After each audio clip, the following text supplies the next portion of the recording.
if you remember exactly a week ago, actually not even a week ago, we had put out a piece which looked at the previous very large spike in US government bond yields. And when these kind of spikes happen, what happens immediately after, right? And what the data had shown in that piece was that you basically see almost 30% retracement of that entire rally. So, for example, in this episode, we've seen a 100 basis point rise in the last 3 months. You see at least a 30% retracement all the way up to 50%, in some cases even more. Is that what is playing out, right? That's the question. Now, prices lead and reasons follow, as we all know, as far as markets are concerned. But this is the argument which bond markets seem to be latching on to. And the argument is being voiced by Fed officials. That is what is new. That Fed officials, one after the other, in the recent last couple of days have come out and said this. So the argument is this, that we've seen a 100 basis point rise in US 10-year government bond yields, in 3 months flat, which basically is nothing but financial conditions tightening, right?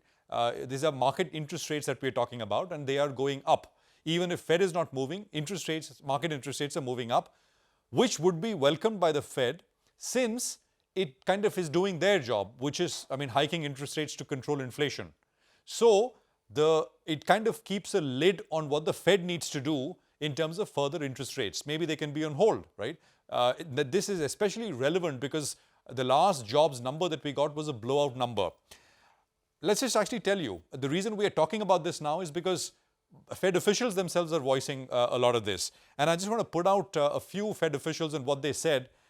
This is the Dallas Fed chief who basically said if long-term interest rates remain elevated because of higher term premiums, there may be less need to raise the Fed funds rate. She went on to say if the rates go up because the economy is continuing to do very well, then it's a different question. But that's one.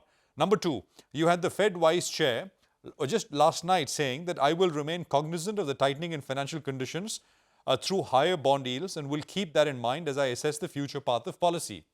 Number three, you had the San Francisco Fed's chief who said, likewise, if financial conditions, which have tightened considerably in the past 90 days, remain tight, the need for us to take further action is diminished. All we now need is some of the more influential Fed members starting to weigh in. Will Fed Chair Powell himself say something around this subject? It's possible, right? And that will kind of really seal the deal in terms of what the next move from the Fed is going to be, which perhaps could be just a pause. There are a couple of data points which I think are important. Tomorrow we'll get the Fed minutes, so we'll get to hear some more of their thinking. And then on Thursday, that is a bigger one because there was disbelief. The headline number, the jobs number was such a massive beat, while the detail was soft.